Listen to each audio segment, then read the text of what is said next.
but I want to know, you love sex, but you have never decided to settle down. Yeah.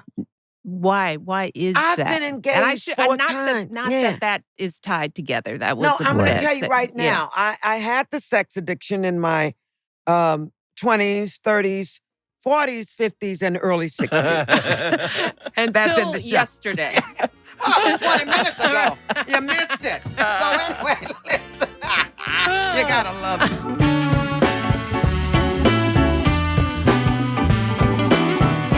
This episode is brought to you by Alloy Women's Health. Howdy. Hey, we are back. We are. Back in studio, IMO, with Craig and Michelle. What's going on, dude? I'm staying at an Airbnb. You are a guest. I am a guest. But what I was thinking about the holidays, because we're going to have people with us on the holidays and more than we can fit in our house. Oh, you guys going to have a big... Well, we're going to have more than the people we number can... of rooms in your house. That we can accommodate. And I was just thinking what a wonderful idea it would be to get folks Airbnbs nearby. Yeah. So that they don't have to go to a hotel and... 'Tis the season for Airbnb. And everybody can enjoy the holiday cheer without having to worry. And then you can send them home. And then you can be like, have breakfast at your Airbnb. Don't come over here. Well, I'm still going to be hospitable. Okay. Mm-hmm. Yeah. And did you rent a car this time, or are you driving a Rivian? No, I'm not driving a Rivian here, although I would love to have my Rivian out here in the wonderful LA. We're in LA. There are a lot of Rivian owners in LA. That's because of electric cars. Efficiency is key in this area. And Rivian outfitted Misha and I with R1Ss, but I see a lot of R1Ts out here, which I don't see many of those in the Midwest. Mm-hmm. Yeah. Yeah. Well, I'm excited to get started because we have our guest today, who I love dearly. And this will be the first time that I get to talk to her because I have met Jenifer Lewis on several occasions, but it's always in passing. It's always, it's good to see you. And But we are going to have some conversation with Jenifer Lewis, y'all, the mother of Hollywood. She's about to come on, but it's not yet, Jenifer. So this is great. This is great because you've gotten to meet her. You've gotten to meet her, and I feel like I know her. Yeah, not through you, but just through all the body of work that she has done. It has been just. I mean, let's do the official intro. So Jenifer Lewis is an actress, an author, and an activist, and she has appeared in over 68 movies. And 650 episodic TV shows, 4 Broadway shows, and concerts all over the world. And out of the 650 episodic TV, I wonder how many I've seen. It was probably 600 of the 650. Yeah, well, that's why she's the mother of Hollywood. Because she has mothered her way through Hollywood on show after show. And she is coming off of a tremendous recovery story that we're going to talk to her about, along with, I'd love to hear her origin story, but she lives to be of service, and she walked into this building and you could feel the energy. Energy. Just changed the whole place. For the good, by the way. So now you can come out, Jenifer. Everybody, Jenifer Lewis.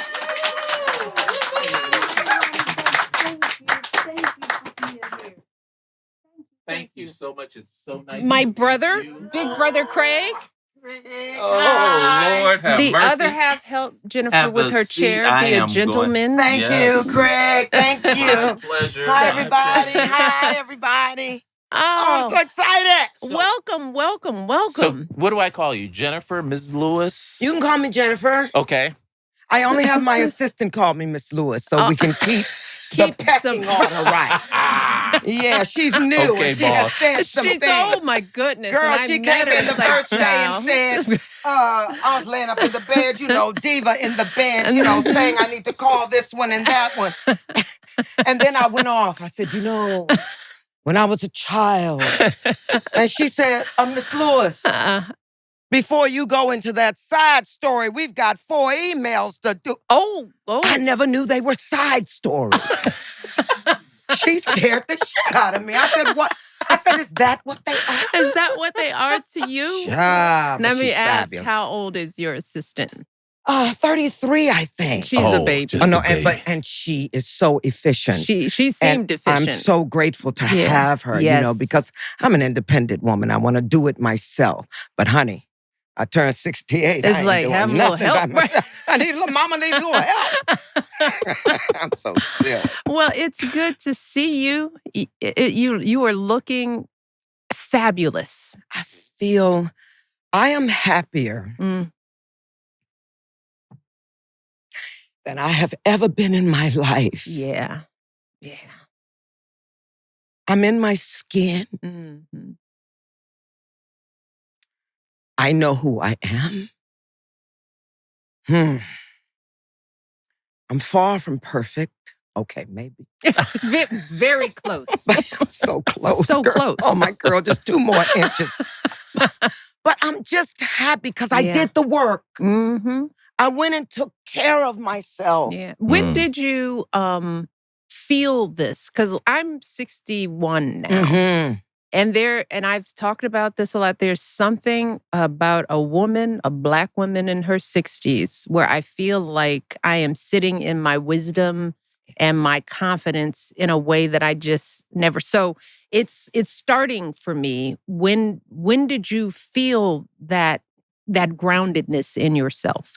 Well, I was diagnosed with bipolar disorder. Mm-hmm. Read about that. When I was in my early 30s. And I wanted to enjoy the fruits of my labor, and I wasn't. Mm-hmm. I came out with that, Michelle. I came out with hope. Mm-hmm. My whole childhood was, come on in here, Jenny. Mm-hmm. Come on, show it. Yeah. And I was born with it. It was a gift. The gift of leadership, the gift of joy. Mm-hmm. My job, my entire life, was to make people laugh. Mm-hmm. But I wasn't happy. Yeah. And I wanted on my face what I left with everybody else's face. I wanted to be happy. Yeah. So because I went and stayed in therapy, I had to be re-raised. When did you start therapy in earnest? I think I was 32. Okay, right before the diagnosis. Right. The AIDS epidemic had happened, and I had so many friends that died, and I had a nervous breakdown. That's what we used to call it. You said you knew more than 200 people who died. I knew more than 200. Everybody's gay on Broadway, and those were my friends, and I was on Broadway at the time, and Craig and Michelle, they dropped like flies. Mm-hmm. That was a pandemic. We were too young to see all that death. We weren't prepared to experience that. Yeah. So when my best friend and so many others just boom, boom, boom, I had what they call a nervous breakdown. I couldn't hold myself in. Mm-hmm. And a very good friend of mine who was a social worker, she looked at me. She said, Jenny, you need help. Mm-hmm. I said, I don't need help. I'm Jenifer Lewis. Yeah. And life was good. But guess what? I went twice a week for 20 years. To therapy. To therapy. And it was worth every second. Mm. Oh, I just love myself. We love you too. We do. We love you too. I'm sitting over here on stage all the time. But it's we do love you. We do. Thank you. I say at the end, I'm going to read some of my one-woman show to you. I say at the end of this show, the show is me telling everybody what that fall taught me, the recovery taught me. And just so that we clarify, because we're going to get into it, for those of you who don't know, was it 2 years? Or has it 3 years ago? Next month will be 3 years. On a trip, and we will discuss this. Yeah, but I do want to say that the end of the show says to the world, I just told you what it taught me. But I want to thank everybody because it was you that caught me. Mm-hmm. Oh. That's why I'm still here. Yeah. Talk to him. Yeah, no. I like that. Everybody else taught you, but it was you. That. I never sat down a day in my life, but I got sat down. Yeah, yeah. So let me go back to Misha's point about you getting therapy. Yeah. Y'all keep me on track. I got so many stories. No, and we want to hear as many of them as we can. Yeah. But you said for the very first time when you were 32, you went to therapy. Mm-hmm. Any time before that, did it ever cross I knew something was wrong. Yeah. I knew something was wrong. Please. All of my shows in New York, when I did clubs, the titles were Jenifer Lewis in the Cosmos. Jenifer Lewis broke and freaking out. Jenifer Lewis on the couch. I knew something was wrong. I was too manic. I couldn't gather my thoughts. And it was the dream, and that's what I want to express today to the people. It was the dream that sustained me. I had to get up, though I was manic and depressed. And baby, that depression was thick. I was sick. Yeah. But I didn't know it. Nobody knew it back then. Nobody knew. No bipolar. No. I told somebody the other day, girl, I was tripolar. Yeah. That's right. Yeah. But it was the dream that sustained me. You've got to find a passion in this life. I had to get up and go to dance class. I had to get up and go to voice class. I had to get up. And you pushed that getting up. Because I had a dream. Yeah. And the vision was narrow. Go ahead. Can we talk about where that dream came from? Can we talk about little Jenifer? Because, you said you were always this person. You were born with the desire and the ability to bring joy to people. But you also say in your memoir that life was hard growing up. Yeah, it was. I'm going to read something to you. It's from your one-woman show. So let me just let people know. Go ahead. Jenifer Lewis is working on a one-woman show. And we are kind of workshopping here, too. So you all listeners are going to get a treat because we're not just going to learn about Jenifer, but we're going to learn about how she processes and creates her gift. And bingo. So one woman show is coming, which is going to talk about the experience of the fall and what it taught you. Absolutely. So we are going to be referring in and out throughout this conversation. Absolutely. Things that are happening. So please. And I'm excited because, I am not a shy person. No. But this is a masterpiece. It's a masterpiece. This is my life's work, and you honey. are not modest. Yes. You are not shy or modest. There's enough people that are modest. I know. Let's have some alpha women come up in here. Let them do that. So after I sing a song about you and some other divas in the world. And I'm not shy either. I want to hear my song. It says. Well, if anybody cares, I'm shy. Oh, you're so cute, we forgot he was here already. He's so cute. Thank you. Okay, here it is. I say, after I sing this song, Black Don't Crack, I say to the audience, I wasn't always this arrogant. I came from great poverty and experienced all the dysfunction that comes with it. I laid it all out in my memoir, The Mother of Black Hollywood. The addictions, molestation, abortions, childhood abuse, all of it for the next generation to use and hopefully learn from the Gen Ws, X, Ys, and Zs, mostly Ys. You gotta love. Wow. Well, let's go to the beginning. Yes, tell us about. Little Jenifer, you were the youngest of 7. Yes, ma'am. To a 26-year-old mother. Yes, ma'am. In Missouri, a little bitty town. Tell us more. I'm going to tell you more because it's right here. Okay. I wrote this. Yeah. And my mother was alive when I wrote it and she heard it.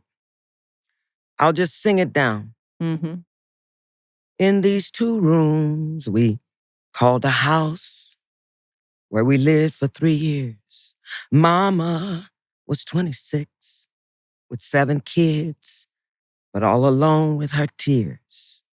We were just too young to understand why my daddy left in 59. Not enough food, not enough clothes. So how do you learn to dream in that environment? I mean, what is it that you think? Because Michelle, we come in here. You know that there are kids that are crushed. We come in here from with those gifts. Circumstances. Yes, it's the parents that got to bring them out. Yeah, you got to tell your kids they can be whatever they want. Did your mother do that for you, even at her age and in her fear and her trauma? She saw it. I think she was a little scared of it too. I bet she was. Although she wasn't scared of much. I sang my first solo in church when I was 5 years old. And from the reaction of the congregation. This wasn't a shout in church. Yes. But baby, when I opened my mouth, they stood up. My mother cried. I'd never seen her cry. The preacher was going crazy. I was standing there with my thumb in my mouth going... Did I do that? I said, this is life. Yeah. And I never looked back. So the dream, being the baby, my life was see me, mama. Yes. I was the baby. There was 6 ahead of me. See me. So my life went like this. See me. See me. Y'all better see me. And then it came into this. See me. Oh, you'll see me. Yes. And then, you see this position, your arms will eventually get tired. Yeah. So they went down. So maybe you don't need to be seen so much. Look in the mirror and find out who you are, little girl.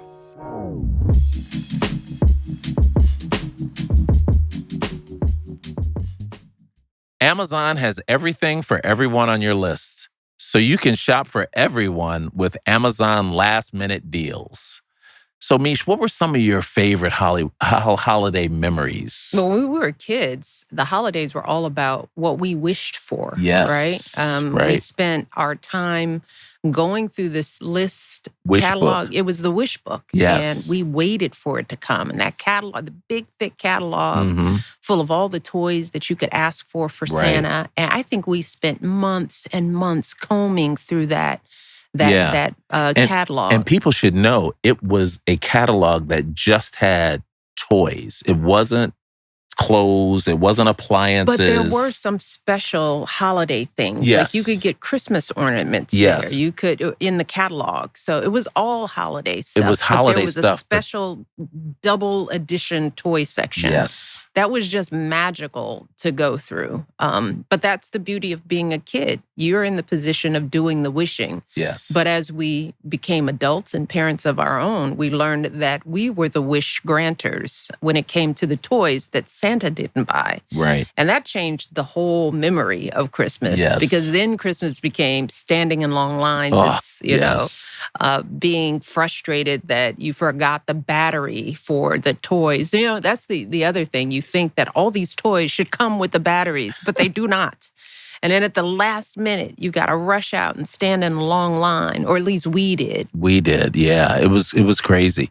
And the thing about Christmas back then is that if you happen to forget someone or forget something, you ended up in that long line. And if you wanted to avoid the long line, then that person just didn't get anything. But now, Amazon has everything for everyone on your list. Like my kids and my wife, who wait until the very last second to tell me what they actually want. My wife, out of nowhere, drops hints about the latest tablet. I'm standing there thinking, really, y'all? Now you tell me? And let's not forget, every year, it's the same story. We are approaching Christmas, and suddenly we forgot to get our neighbors a little gift. What do you get your mailman? Simple. An Amazon gift card. Amazon's got me covered. With their last-minute deals, I can still save big on toys, electronics, beauty for the women in our life, and all of that good stuff. I don't even have to break a sweat running around the mall. Gifts show up right on time, wrapped up, and ready to go under the tree. So this year, I'm not stressing. Amazon makes last-minute shopping feel like I planned it weeks ago. And that, my friends, is a holiday miracle. Amen. Shop gifts for everyone with Amazon last-minute deals.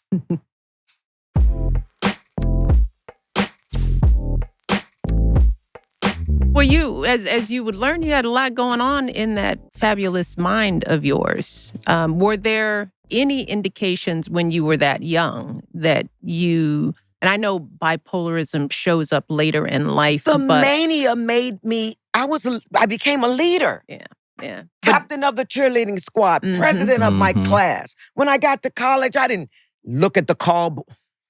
I didn't look at the call board to see if I had been cast. I knew you would I had been cast. You needed me. See, the arrogance, the omnipotence, the delusions of grandeur came with the mania. Yes. Yeah. You're unstoppable. Bipolar disorder ain't no joke. Yeah. I would run down the streets of New York. Anybody that came to town to visit, I'd take them right down to the World Trade Center. And I had this one little spot where I would make them stand and look up. They were beautiful. Yeah. God, they were beautiful. But I would stand down there with my crazy self and say to them, behold, the only thing bigger than me in this city. But then, when I would be rageful and out of control,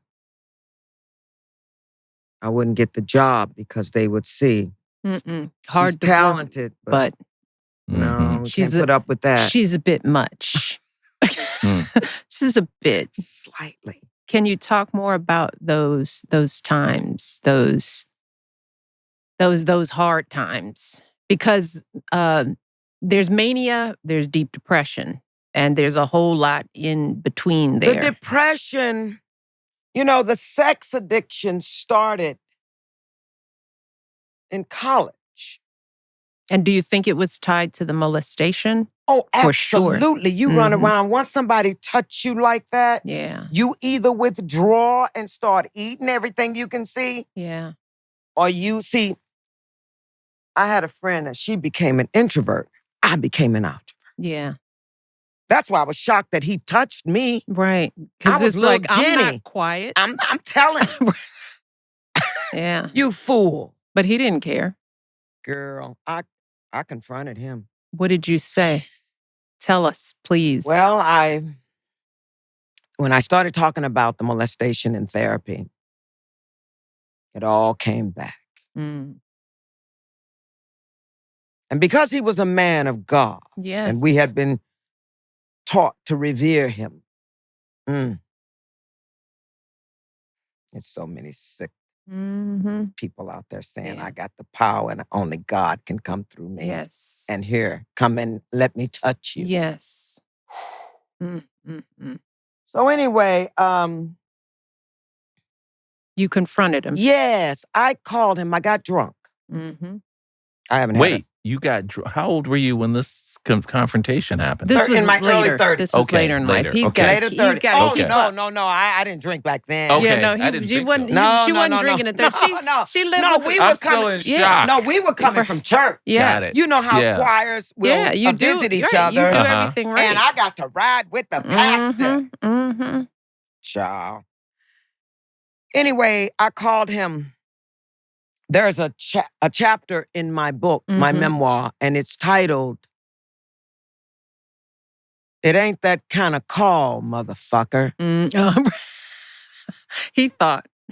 I got drunk because it was hard to confront him.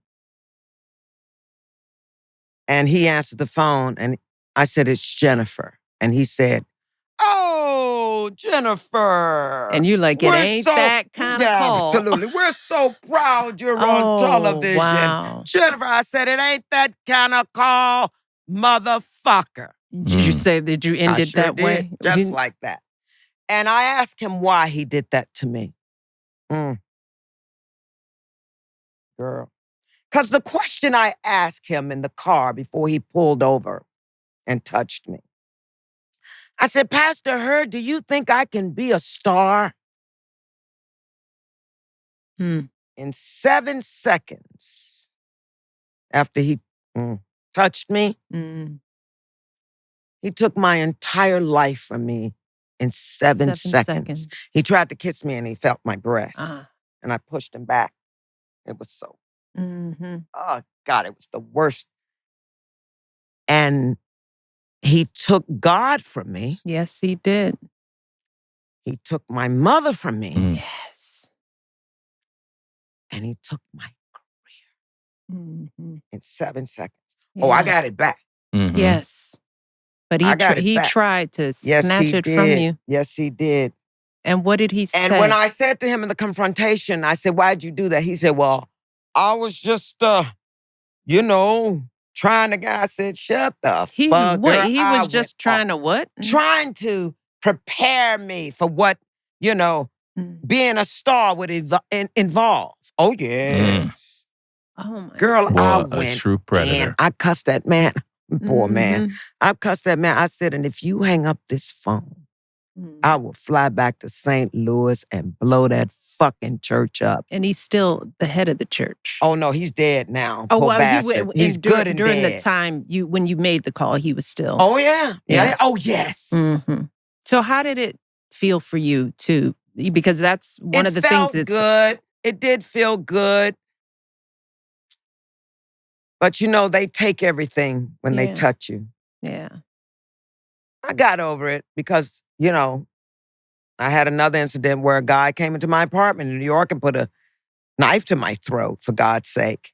Just a break-in? Yeah, no, he came in. Yeah, he saw I was in the New York Post in a bikini. I was young. I was doing a show. I got great reviews. And he must have seen me in the paper. I never knew. Oh, my goodness. But he came into he said he had a package. And I had just ran a bath.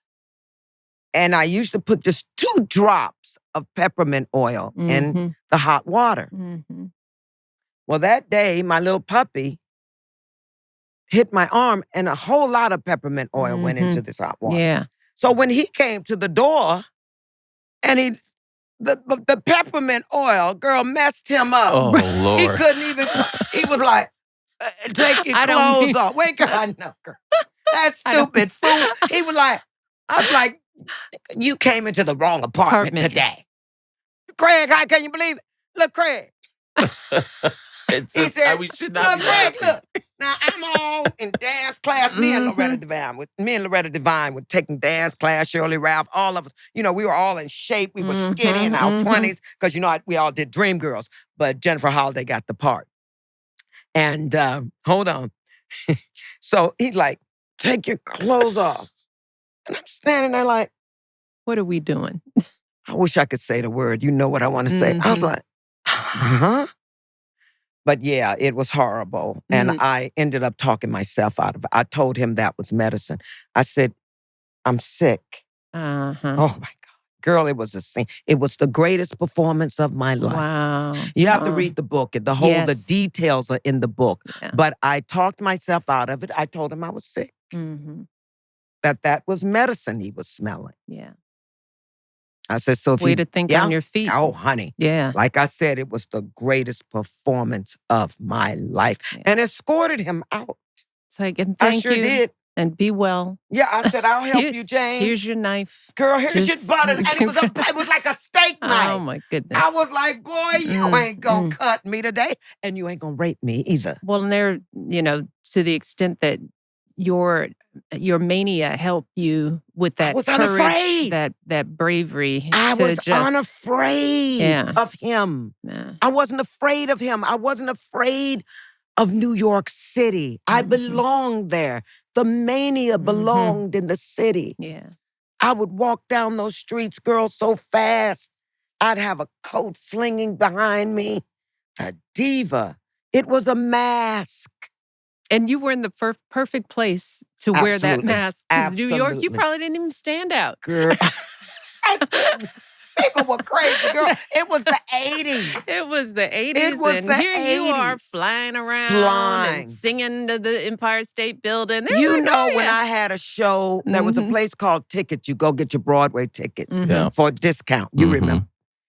I used to go over there. All those tourists would be in line waiting for their tickets.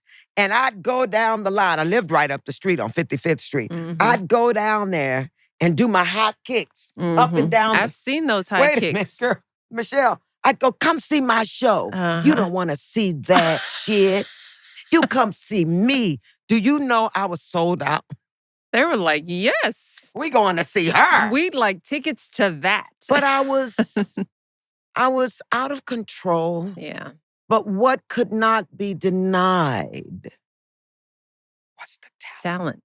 Yeah. Oh, well, girl. Because guess what? People wouldn't put up with it if you weren't. It's a lot. It was a lot. As it is right now, I don't know. My shrink is gonna see this interview. She said, my poor brother. He's Wait, just like, oh my, you poor thing. God. I'm sorry, Pumpkin. I'm sorry, Pumpkin. This is not who I see on TV. But baby, I'm telling you right now, I've got so many stories. And I want these young kids to go and take care of themselves. That's you right. go take care of yourself. Yes. Where's my close-up? Right here? You go take care of yourself. That's right. If something's wrong and you're depressed, come out of those dark rooms. You can do it. Can we talk about the beginning of your career? Because you mentioned Sheryl Lee Rolfe and Loretta Devine and Dreamgirls. Was that your first big? Well, I was hired. Quickly, when you first got to New York. Honey, I got my first Broadway show within 11 days of graduating from college. And you know what? We are not surprised because this person walks into New York and is like, it is mine. Yeah. It's all mine. Mine. I think there's something to be said about, and without, you had to have some chutzpah. I had so much confidence. I had no fear in me. I went from Broadway show to Broadway show. Yeah. And then when I got to Hollywood, I'd had the breakdown because of the AIDS epidemic, and I didn't know who I was. Is that why you came to L.A.? For what reason? Because you didn't know who you were and you had to get away. I came to L.A. to be a star. Excuse me.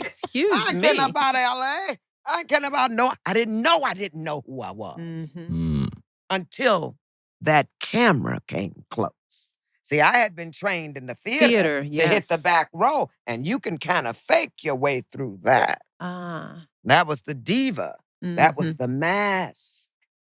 But when that camera comes into your face, you got to tell the truth. And I didn't quite know what the truth was. And I'd get in those auditions and go, now listen, girl, they go, cut. Well, honey, it had to be, now listen, girl. Yeah. And I didn't know. That comes from here. So you struggled. Yes, probably for the first time Michelle. In the business. Yes, you I struggled. did. Yes, it was the first time because I had to find out who I was and how I could continue that passion. See, if I wasn't working. But here's what I did, and I say this in a very famous interview. I created my own jobs, darling. That's why this is a masterpiece, because I wrote my own one-woman shows. If the phone didn't ring, I created something. I was always on stage. Girl, Nina Simone, Lena Horne, the greats came to see me. I'm telling you, Ruby Dee, they were all there. Because my shows became underground. Everybody, it was I can't think of the word. It was almost, you knew it was something like a speakeasy. Yes. You got to go see Jenifer Lewis. And this was all in Hollywood. You were doing this. In L.A., yes. In L.A., yeah. In L.A. before the TV shows. Like the people from Living Color, they came to see the shows. And they moved, they put some of my characters on in Living Color. So what was happening is the industry would come to these clubs to see me. This new girl. Would scout. Yeah, was the new girl in town. She's the new girl in town. And there was the sex addiction. Yes. Yeah. Oh, the sex addiction. I had to have sex. Yeah. Oh, God, Jesus. Right after the show, honey. Right. Something had to top that electrifying standing ovation. See, I didn't get standing ovations. My standing ovations were electrifying. People would jump up, and I'd be almost instantly so knowing that the depression that I had to drop from the high. See, polar. Yes.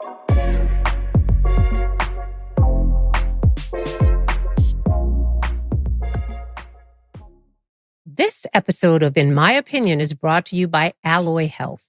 Aging happens to all of us, but that doesn't mean you have to live with hot flashes, brain fog, poor sleep, or weight gain.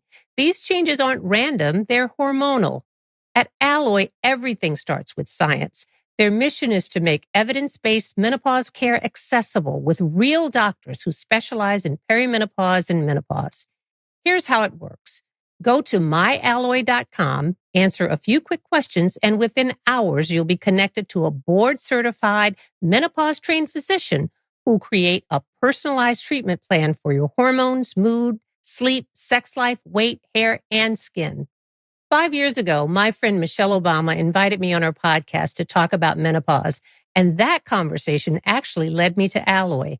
The founders heard it, reached out, and now I'm proud to be their chief medical advisor. After nearly 30 years in private practice, I get to share what I've learned with women everywhere. So join the 95% of women who tried Alloy and saw relief in the first 2 weeks.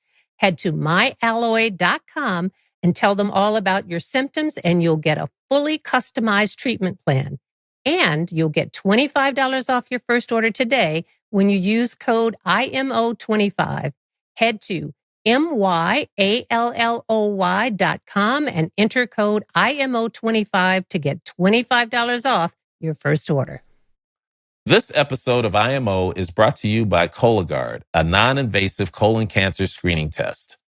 The American Cancer Society now recommends that if you're at average risk, you should start screening for colon cancer at age 45. During my visit to the Cologuard lab in Madison, Wisconsin, I learned that there are an estimated 60 million adults over 45 who aren't up to date with their current screening. That's way too many. And I got to see firsthand how Cologuard is committed to changing that. And what really stood out to me is how their commitment goes far beyond the lab, from hosting community events and local health fairs to educating on prevention, sharing screening options, and providing access to preventive care. The Cologuard test is designed to help you feel more in control of your health and your screening process. The test is delivered right to your door, and you can collect your sample comfortably at home on your own schedule. Then you just ship it back to the lab, and your results are ready in about 8 to 10 days. Simple as that. And the best part? You can start screening for colon cancer without all the hassle of preparing for a colonoscopy. No fasting, no drinking that prep liquid, no requesting time off work. Most insured patients even find they pay nothing out of pocket. That's why 20 million Cologuard tests have been used, and hundreds of thousands of healthcare providers across the country prescribe it for their patients. There's no excuses. Get screened for colon cancer. So if you're 45 or older and at average risk, ask your healthcare provider about screening for colon cancer with the Cologuard test. You can also request a Cologuard prescription today at Cologuard.com/podcast. The Cologuard test is intended to screen adults 45 and older at average risk for colorectal cancer. Do not use a Cologuard test if you have had adenomas, have inflammatory bowel disease, and certain hereditary syndromes, or a personal or family history of colorectal cancer. The Cologuard test is not a replacement for a colonoscopy in high-risk patients. Cologuard test performance in adults ages 45 to 49 is estimated based on a large clinical study of patients 50 and older. False positives and false negatives can occur. Cologuard is available by prescription only. Every year around this time, my skin reminds me that winter is officially here. The cold air outside, the heat blasting inside, it's a whole situation. That's why I love CeraVe's new Intensive Moisturizing Cream, the #1 dermatologist recommended skincare brand, developed with dermatologists to keep your skin hydrated and comfortable all season long. And I'll tell you, the moisturizer I used in my 30s just isn't cutting it anymore. As I've gotten older, I've noticed that it's harder to moisturize my skin, especially in cold weather. I used to apply skincare cream once a day. Now I have to apply it at least twice and sometimes 3 times a day. In warm weather, I need to pay attention to my skin as well, making sure that I'm moisturizing adequately because you don't tend to moisturize as much in the summertime. That's why I like to use CeraVe. Their new cream is their richest formula yet, made with hydrourea, 3 essential ceramides, and shea butter. So it gives deep, lasting, radiant hydration for up to 72 hours, relieves 99% of itchiness, and helps strengthen your skin barrier in just one use. And it goes on smooth. No sticky, greasy feel, just soft, healthy, comfortable skin that looks as good as it feels. So if your skin's feeling tight, dry, or just ready for some extra care, give it the comfort it deserves. CeraVe Intensive Moisturizing Cream, developed with dermatologists and trusted by them too. Learn more at CeraVe.com.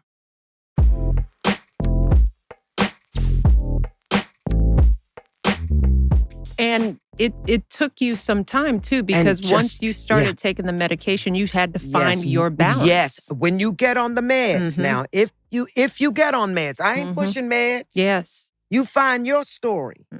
It's what I did when I finally agreed to do medication because I thought it was going to take my edge. I needed my edge. It was Jenifer Lewis. Mania. When I took the meds the first time, I got side effects, dry mouth, and my sexual desire went away. I wasn't having that You're shit. just like, but anyway, we can't do this. That's the end of the meds. Yeah, we had to fix that. Yeah, we had to fix that. Hey. So did you find that the work help you in did you see the success? Did you see? Oh, girl, I started working. Yeah. I got Fresh Prince. I got this one. I got that one. As soon as I could just breathe. But it took a long time. It took a long time for me to get it. I remember the day I got it. Talk about that. Well, Loretta Devine was doing a show down in La Jolla, I think, and I went down there. You know, it's my girlfriend. We've known each other since I was 19. And I was with a girlfriend who was a shrink. And that night at her party, I got drinking. Those days of drinking. Got up on the table at her party. Doesn't surprise me, Jenifer. I mean, I'm just like, that's a Tuesday. You said that like, can you believe it? I was like, wait a minute. I want to say something to you before I finish this. Do you know how funny you are? Girl, you are right there with me. Poor Craig is like, I ain't saying it.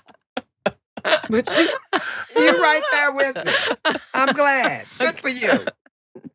I'm scared of you too. Michelle is going, why do you think you're late? Why do you think you slept with him?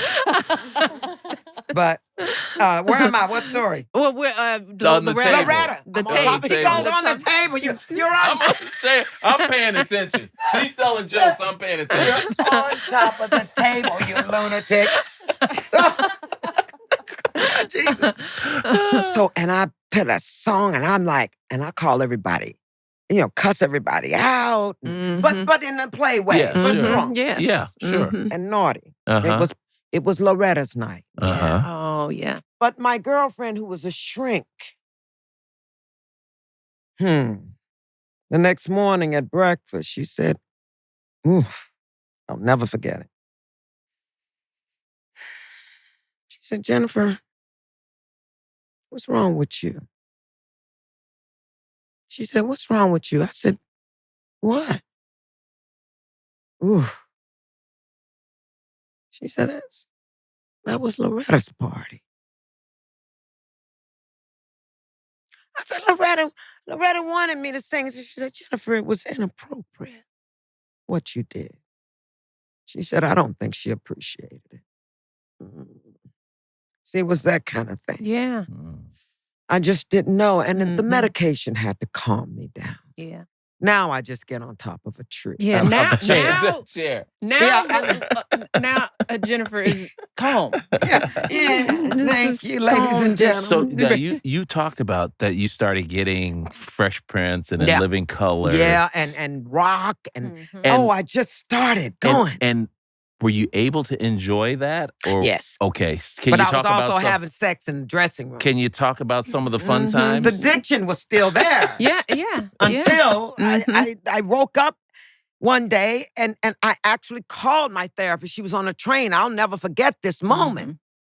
It was after I addressed my behavior at Loretta Devine's party. And I called her. And what could I journal? Yeah. That's why the memoir is so good, because I've been got journaling it all down. Since I was in 7th grade. And guess why I journal? Why? Because I knew I was going to be a movie star one day. And I would need my book. Right. And you know what she said to me? She said, that's what saved your life. Yeah. Because you were journaling. But I want to know, you love sex, but you have never decided to settle down. Yeah. Why? Why is I've that? been engaged 4 times. Not that is tied together. That was I'm going to tell you right now. I had the sex addiction in my 20s, 30s, 40s, 50s, and early 60s. And that's in the yesterday. 20 minutes ago. You missed it. So anyway, listen. You gotta love me. Oh, now that's in the show. Yeah. That's good. Honey, I love everything that. is in the show. That. Believe me.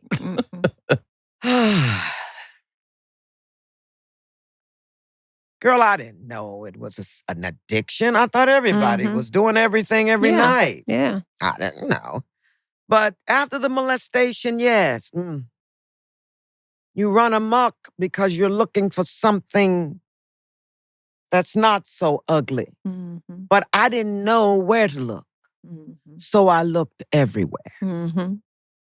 Okay? And because of the mania, I wasn't afraid to bring a stranger to my apartment. Yeah. And that's often Do you part understand? of it. Yes. Coming from the street. That's often part the of lines, it. oh, well, I'll kick his ass.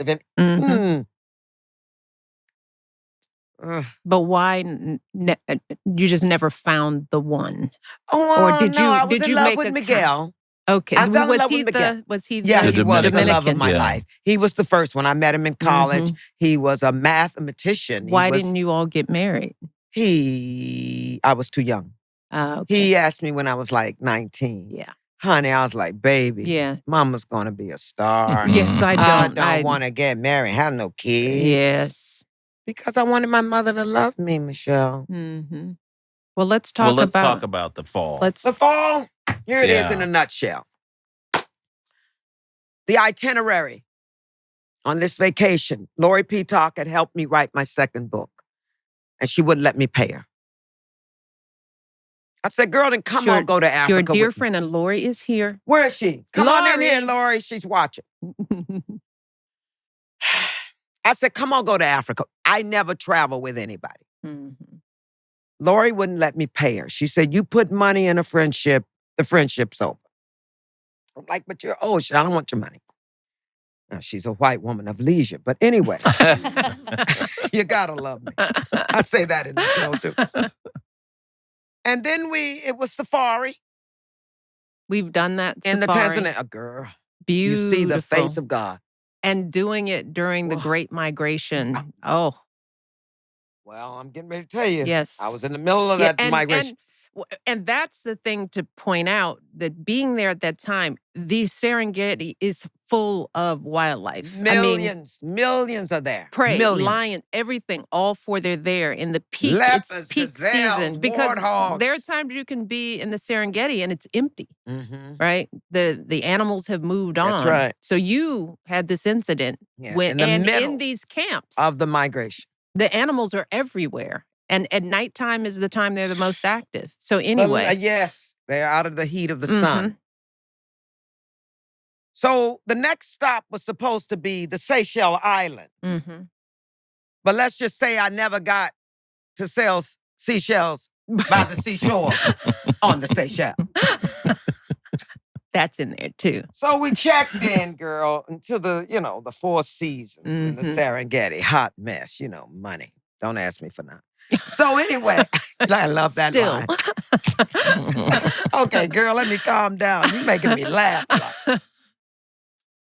So Lori checked out, went to her room. I ran out to the water hole to see the elephants. Oh, it was so majestic and prehistoric. I had been before, but you're different when you go back, you see. So the sun went down. I stayed and watched the sunset, and we all know that when the sun goes down in the Serengeti, ain't no street lights. So my little young African butler escorted me to my room with a very large flashlight. You get it? Anyway. Oh, girl, I'm a mess in the shop. Yeah. I said, and when he left, I undressed for bed. Well, good. And I sleep naked. At least you let him leave. Yeah, I let him go. Girl, you doing the whole show. I love you. So, at least I let him leave. And here I go, after he left, of course. Oh, he was a cutie patootie, but he was married. All right. It's never stopped you before. But anyway, you love that line. So I took off all my clothes. Oh, you've imagined it. Where is it? Yeah. And I'm about to submerge my soft, silky, sexy skin onto the silk sheets. But then I see an infinity pool out on the deck. So I thought a little colored girl from Kinloch, Missouri would go out and take in the fact that she had returned to the motherland. So I'm just walking on the deck. La-di-da, and it's pitch black out in the savannah. And a little bitty light that if there had been a sign, I would have seen it. But I'm like, la-di-da-di-da-di-da-di-da,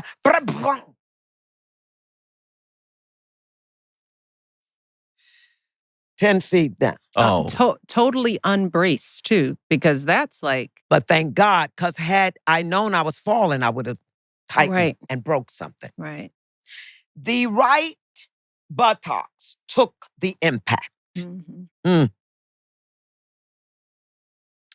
shoulder hit a stone, but the shoulder protected the head.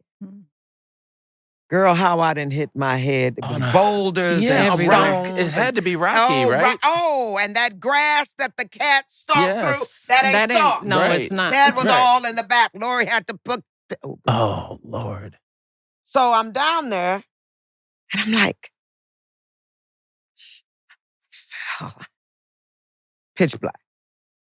And you didn't lose consciousness, which was... I was in and out. Okay. In and out. Okay. So, girl, let me read this thing to you. It's brilliant. Hold on. Because here it is. Let me just read it. All right. It says, here it goes.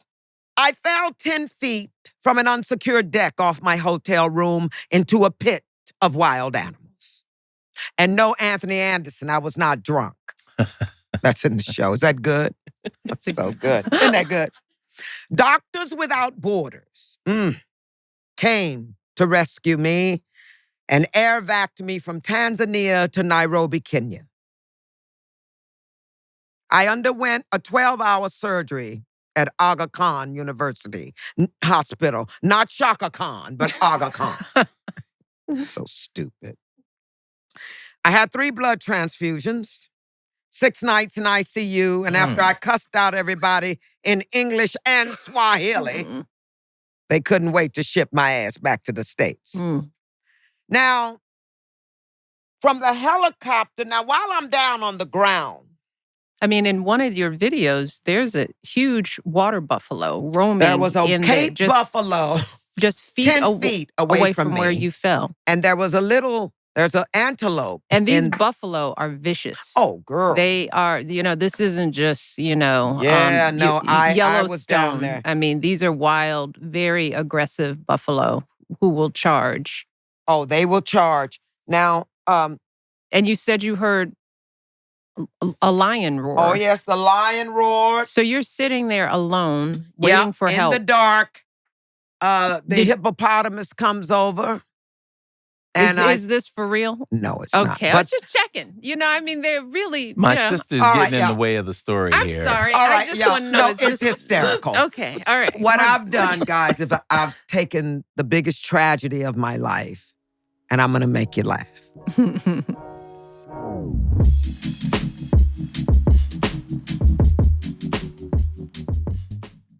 Craig Robinson here. And as the holiday season comes closer, it's time to plan our holiday travel. And as our family gets older, it makes it harder for all of us to cram into one hotel room for an extended period of time. So we have 6 or 7 adult-sized people traveling simultaneously now that the kids are getting older. So we need a little more space. We need a little more freedom. That's why booking a stay on Airbnb makes so much sense for our family. Imagine heading to South Carolina with friends for a cozy fall weekend, or taking the family to Orlando over the Thanksgiving break. Instead of being stuck in a hotel lobby or eating takeout food on the bed, which can be kind of fun, you've got a living room to gather in, a kitchen to cook these great holiday meals and make memories. You even could cook out outside, which I love doing in the fall weather. It makes the trip feel warmer, more personal, and way more memorable. It's those little things, more space, more privacy, and staying in the coolest parts of town, that make an Airbnb trip better than a hotel. We here at IMO are big believers that people never stop growing, that we're all in a state of continual becoming. So much so that Michelle even wrote a book about it. Because you are not one thing, you are all the things, constantly growing and changing into the next version of you.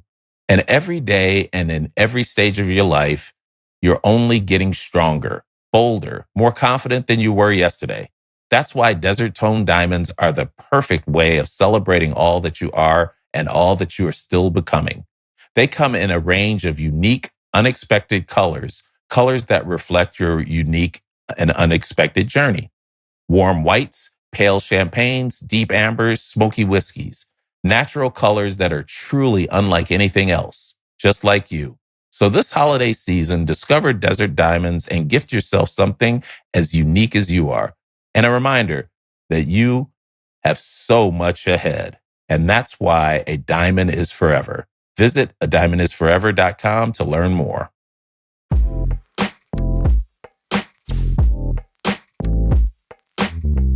But then I heard them, the animals, grazing and munching and crunching and, and they were having sex. Girl, I got a joke in this show about this. I was about to say they were doing it without me. You are good, Michelle. Everything you say is in the show, and I'm trying to be nice. And then I say, now I couldn't see the animals, but I know what having sex sounds like. Girl.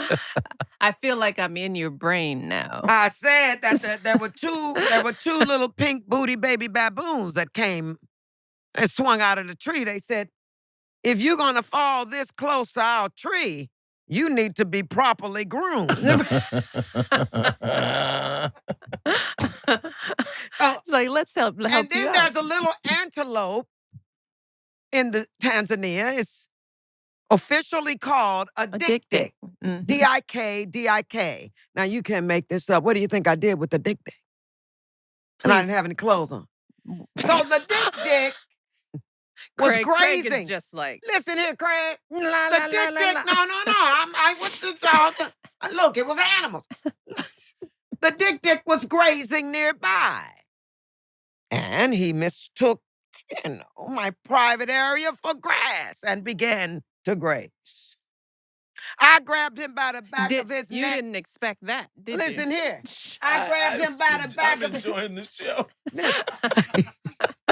I grabbed the little dik-dik by the back of his neck. I said, now you listen to me, Mr. Dik-Dik.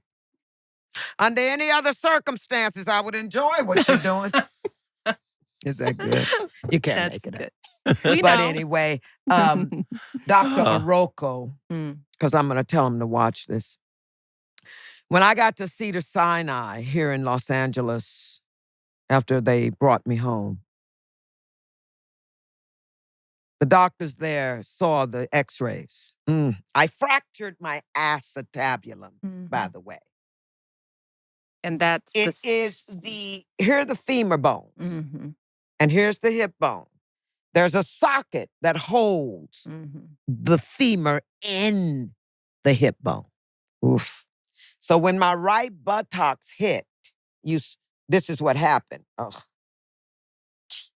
God. Don't ever fracture your acetabulum. It was horrible. So when we got to Nairobi and he said, you fractured your acetabulum, I said, I broke my head. Yeah, it's like the last thing. And he says, we have to get you to the theater, Mom. I said, the theater?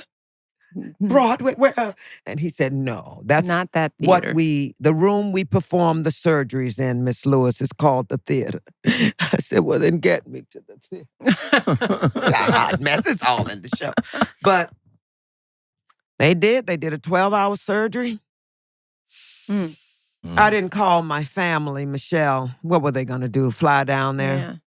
And when did you tell them? When did they know? I told them about 3 weeks after. Well, I couldn't, Well, you talked about that because I shared that with Craig when I heard you say that you needed all of your energy I needed for all healing. Of me. When I came out of that first MRI or X-ray, whatever it was, and the gurney rounded a corner, I said to myself, you ain't telling nobody. You're going to need all of you. And didn't nobody push you, Miss Lewis. You pushed yourself. And now you get up. And I didn't want none of y'all to know I had fallen. And no one until did. I was able to tell you how I got up. I had to wait a year and a half before I called Robin Roberts. I had to be able to tell y'all how I got up. Anybody can fall. You can fall out of love, fall out with your parents, fall on the ground. But how do you get up? How do we get up? I couldn't separate my knees for 4 months. Talk about karma. I know you were coming in, girl. No, you were coming in. I couldn't walk for 13 months, Michelle. You see, I'm walking, and I got the high kick back. You see that? There you go. Where's that angle? I want a good angle. That's You see that? We got For a the girl angle. that could not separate her knees. She's back, y'all. The bitch is back. That's right. Back. No, and that might be the name of the show. But I'm very excited. I'm very happy. I'm very happy in my life because I didn't know how not to come back. We try to help our listeners with your stories and the stories that we have on here. And you've been doing that throughout this entire conversation. You have really bestowed on us a lot. You know, guys, I've had a lot of energy. I shouldn't have drank this coffee. My shrink's going to kill me. But listen, when you look at death in the face, if you come back, you're different. Because you ain't scared no more. I wasn't that scared before, but now I'm unstoppable. Yes. But with love. Yes. And with grace and gratitude. I took an imaginary water hose and filled every room in my house with liquid gratitude and swam in it throughout that physical therapy. Yes. You got to hold on to life. You got to know something's coming. Be ye ready. Well, we have a listener question, and I think it sort of speaks to, we have a young woman who is asking for advice. And Lynn from Illinois. Let's hear what. And let's hear the question from Lynn. Her question. Hey, Lynn, girl. At 23, I sometimes feel like I climb forward only to fall back to rock bottom, carrying burdens and responsibilities heavier than most my age because of where I come from. How can high-achieving young people from disadvantaged backgrounds keep finding the strength and hope to chase their dreams when life feels overwhelming and the systems feel like barriers? Lynn, my love for people is tough love, as it is for myself. You might have heard at the beginning of this conversation, you heard me say, there's no time for despair. Nobody stopped me or kept me from all the horrors that I experienced in life. But I say to you, have yours. Have them. Because they will make you stronger. They will give you courage. Life is hard, baby. That's what life is. It's lesson after lesson after lesson. And if you hold on, I promise you, I give you my word, and that's a word, darling. It's right around the corner. It's right around the corner. You got to get up. Well, and it starts there. Like you said, it's the belief in herself. Yes. And understanding that she's going to run into people who don't believe, who don't have her best interests at heart. But in the end, all of that is noise if she can hold on to the light that she knows she has. Mm-hmm. I mean, just like Jenifer said, she was born knowing that she had a light, a gift. I believe that all of us are born knowing that. You've got that light. Yeah, it's there. It's there. Nobody, everybody was given. We're all God's babies, whatever that means to you. You keep that light on. Nobody's better or worse than you. The day I became a true star was the day I realized everybody was one. And you also talked about the importance of having a dream. A passion. A passion. And people say, how do you find your passion? What makes you smile? Mm-hmm. What in a day, if you're walking around, not laugh, laughing and smiling is two different things. You can't fake a smile. Mm-hmm. Mm. You can fake some laughter, but not a smile. Mm-hmm. People who go, you can see that. You know they full of shit. Right. Come on. Yes. Bitch, please. That nice, nasty smile. Right. Yeah. What made you smile yesterday? But more important, what's making you smile at this moment? That's your passion. And that's part of the journaling process too. Absolutely. Because if you're writing down your experiences, and if you're paying attention, because writing it down means you're paying attention. Yeah, and the other thing, one other thing I say is, and especially in these days right now, what we're living in, you have only one weapon. There's one weapon. Know thyself. What are you going to do when they come to the door and it's coming to the door? What are you going to do? You're going to run? There's nowhere to run. I tried to run and I got money to run, but you meet yourself. You will meet yourself when you get there. So there's no running. So go in here. Mm-hmm. go in here and straighten your spine. You sit up. When you walk in a room, you hold your head up. Yes. Sit up, stand up, get up. You can have despair for 2 minutes. And get up. Go on, Craig. Craig, you talk too much. I just want to thank you for the wisdom. I didn't get to say nothing. No, that's okay. Hey, listen, I get to say plenty. Here no more. No, you are welcome back here all the time. So sweet. And she is laughing because she talks too much. I love it. But when she you know what? And that's another thing about you. And you, I've watched the show.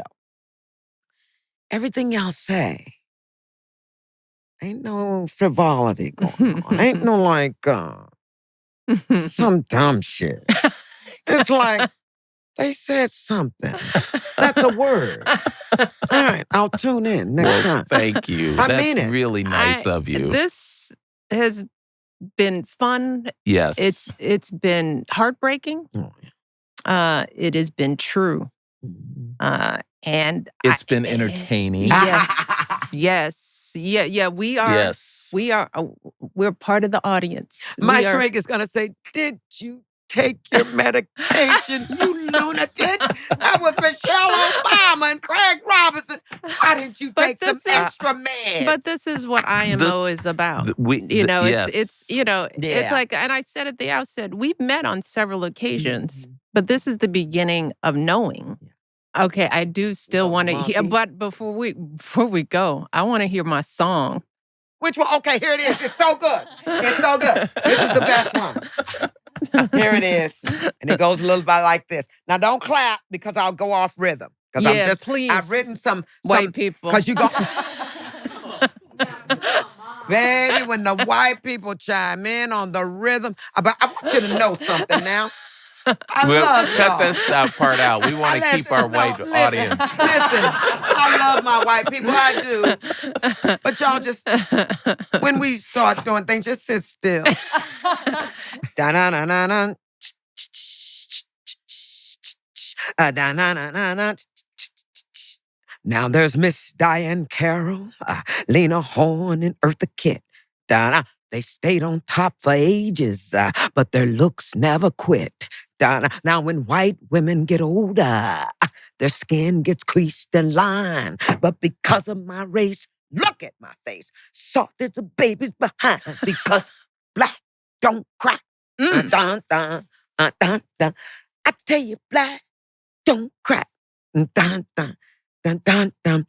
Now, Cardi B and Beyonce certainly know how to make a buck, but being sued for fights or on Grammy nights, they don't need no nip and tuck.